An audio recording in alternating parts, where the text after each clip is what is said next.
तो ये बस नाश्ता कर लिया हमने राजा ढाबा में, जो कि पड़ता है हमारे गुलमर्ग के रास्ते में, श्रीनगर से निकलते ही लगभग आधे घंटे के डिस्टेंस के बाद।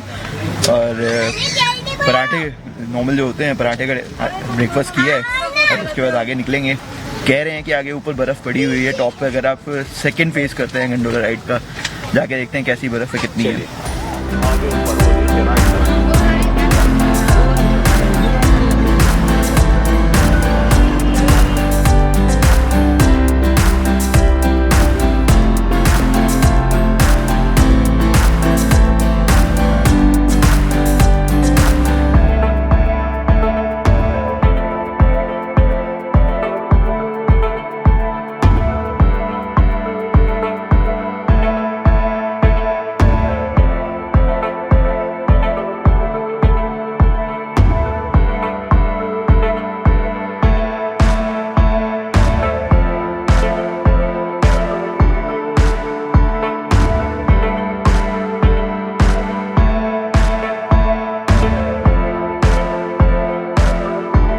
तो जी हम पहुंच गए हैं गुलमर्ग और यहाँ पे पहुँचते ही सबसे पहले हमें यहाँ के टाउट्स ने पकड़ लिया। और टाउट्स सबसे पहले आपको लूटने की कोशिश करेंगे, डिफरेंट प्राइसेस बताकर।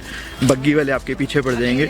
लेकिन अगर आप यहाँ पे गंडोला राइड करने आए हैं तो आप सीधे जाकर गंडोला राइड कर सकते हैं। करीब 10 मिनट की वॉक है अगर आप बाय रोड वॉक करते हैं। और अगर आप हॉर्स राइडिंग करना चाहते हैं तो हॉर्स राइडिंग भी ऑप्शन है।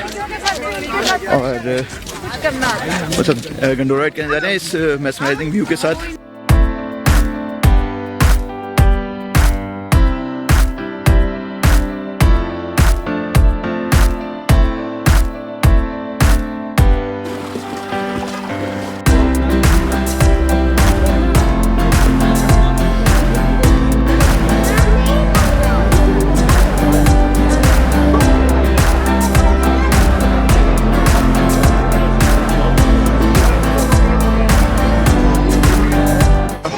अभी तो इतना पीक सीज़न भी नहीं है और फिर भी इतनी लंबी लाइन लगी हुई है कि नीचे हमें टिकट लेने से एंट्री पॉइंट तक आने में तकरीबन अब तक 1 घंटा लगने वाला है पूरा का पूरा। अब 50 मिनट लग गए और अभी भी जो उम्मीद दिख रही है उसके हिसाब से कम नहीं तो यहाँ से अभी आगे और 20 मिनट तो लगेंगे ही लगेंगे। तो 1 घंटे की वेटिंग है, जबकि हम जो मेन टाइम है उससे काफ़ी पहले आ गए हैं।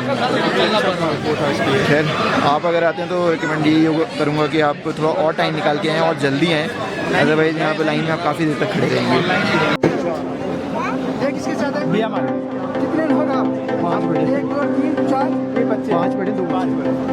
चलो आना 4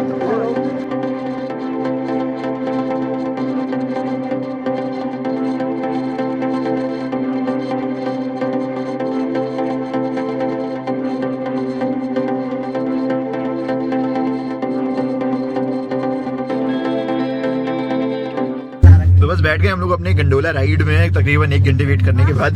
और इसमें बैठने के बाद वो 1 घंटा वेट कहाँ चला गया पता ही नहीं चल रहा, क्योंकि इतना सुंदर है चारों तरफ। अगर आप देखेंगे तो पूरी तरफ ग्रीनरी और इतने लंबे लंबे पेड़ हैं, ताकि और जब विंटर का सीजन होता है तब ये पूरे के पूरे बर्फ से कवर हो जाते हैं। और अभी भी पीक पे तो बर्फ है बट नीचे की तरफ बर्फ नहीं है। नीचे अभी लगभग 1-1.5 महीने बाद जब स्नोफॉल हो जाएगी तब ये पूरा व्हाइट हो जाएगा और यहाँ पे स्कीइंग भी होती है। फिलहाल अगर आप गंडोला राइड करने आते हैं तो आपको 2 बार टिकट लेना पड़ेगा। एक बार फेज 1 का जो कि अराउंड 740 रुपीज़ के आसपास है, और सेकंड फेज का आपको ऊपर से ही टिकट लेना होगा जो 940 रुपीज़ के आसपास होगा। तो ये टोटल टिकट कुछ 1690 रुपये का आपको बनता है, जो आपको इस गंडोला राइड के लिए पे करना होता है। पहली गंडोला राइड आपकी 9 मिनट की है और दूसरी आपकी 12 मिनट की है, लेकिन दूसरी राइड के लिए लिमिटेड टाइम है, तो जल्दी आए, ये प्रेफर्ड होगा।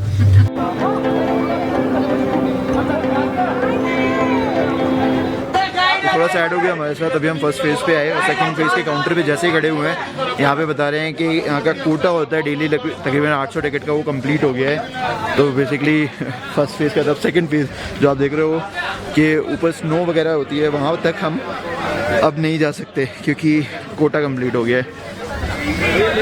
खैर चलिए देखते हैं क्या कर सकते हैं, लेकिन फेज़ 2 का कोटा ख़त्म हो चुका है। तो प्लान थोड़ा सा हमने चेंज किया है यहाँ पर, क्योंकि यहाँ पे टिकट मैंने आपको बताया कि गंडोला के पूरे बुक हो गए थे, तो अब हमने कर लिया है घोड़ा। थोड़ा सा महंगा है गंडोला राइड से, लेकिन अब एक एक्स्ट्रा पॉइंट भी हम देख पाएंगे इसी बहाने। तो चलिए आपको अब हॉर्स राइडिंग के भी फन दिखाते हैं।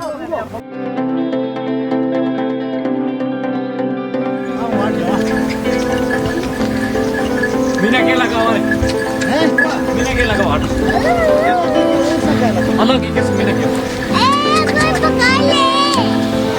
फिलहाल शुरू कर दिया हम अपनी गंडोला राइड छोड़ के घोड़ा राइड। भैया ने मेरे को सबसे आगे कर दिया है और घोड़े की जो रस्सी होती है ना ये भी मेरे हाथ में पकड़ा दी है। कह रहे घोड़ा आप अपने हिसाब से एडजस्ट कर लेना, राइट लेनी हो राइट रस्सी खींच देना, लेफ्ट जाना हो तो लेफ्ट रस्सी खींच देना, रोकना हो तो दोनों रस्सी खींच देना, और बाकी सब कुछ छोड़ दिया भैया ने पीछे। मेरे को हॉर्स राइडिंग का वैसे कोई एक्सपीरियंस नहीं है, लेकिन यहाँ पर मैं लिटरली हॉर्स को राइड कर रहा हूँ और मैं आपको दिखाता हूँ पीछे कैसे सब लोग आ रहे हैं। वो देखो मैं चल रहा हूँ सबसे आगे, वो सब मेरे पीछे पीछे चल रहे हैं। जैसे फॉल से पहले आपने देखा होगा कई पेड़ों के रंग चेंज हो जाते हैं, ऑरेंजेस के हो जाते हैं, उसके बाद पत्तियां उनसे झड़ जाती हैं। सेम वैसे ही व्यू यहाँ पे आपको थोड़ा सा ऊपर आके मिलता है। मैं आपको भी दिखाता हूँ कैसे यहाँ पे पेड़ों के रंग चेंज होने लग गए हैं, क्योंकि एक दो बार तो बर्फ़ पड़ चुकी है और अभी महीने भर के अंदर यहाँ पे कॉन्टीन्यूस स्नोफॉल का सीज़न आ जाएगा। हाँ तो हॉर्स राइडिंग करते करते पहुँच गए हैं ऑलमोस्ट, और स्नो पॉइंट पे ये सारी की सारी स्नो पड़ी हुई है सामने, और हमारा घोड़ा बीच बीच में पूरा टाइम घास खाता हुआ है। खैर ये वो पॉइंट है यहाँ पर भैया हमें छोड़ देंगे थोड़ी देर के लिए स्नो पे फन करने के लिए। बच्चों के साथ आप आए तो यहाँ पर स्नो में आप मजे ले सकते हैं। और अगर आप गंडोला राइड चाहते हैं तो देखें तो आप और भी ऊपर इसके पीक तक जा सकते हैं।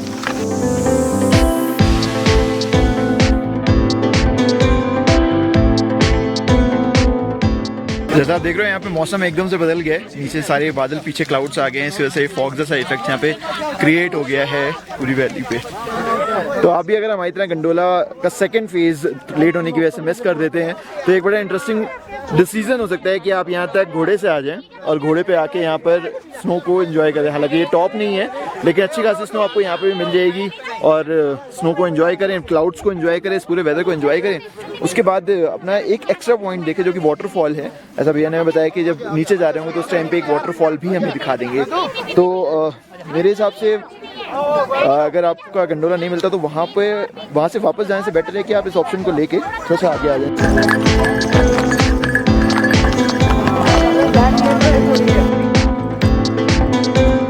तो वो वहाँ से चलते हुए आए हैं हमारा, और ये हमारे घोड़े सब खाना खा रहे हैं। हाँ तो कमर तोड़ हमारी घोड़ा राइड यहाँ पे ख़त्म होती है।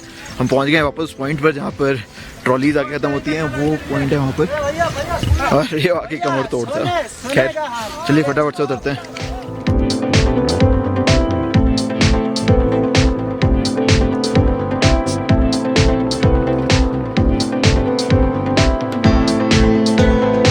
हॉर्स का एक्सपीरियंस तो दैट वाज हॉरिबल। और अभी तक हमारे पैर दुखने लगे हैं और सभी लोग मुस्कुरा रहे हैं क्योंकि घर पहुंचने की खुशी है। ये जो हरा हरा गंडोला है ये हमें खुशी दे रहा है। अच्छा तो आप रिकमेंड करेंगे किसी को कि आता है कोई हॉर्स राइड करे टाइमली आके गंडोला से ही ऊपर जाए? टाइमली आके गंडोला से ही जाना बेस्ट है। हाँ कितना मजा आया? कितना मजा आया आपने शाउट करके बताइए।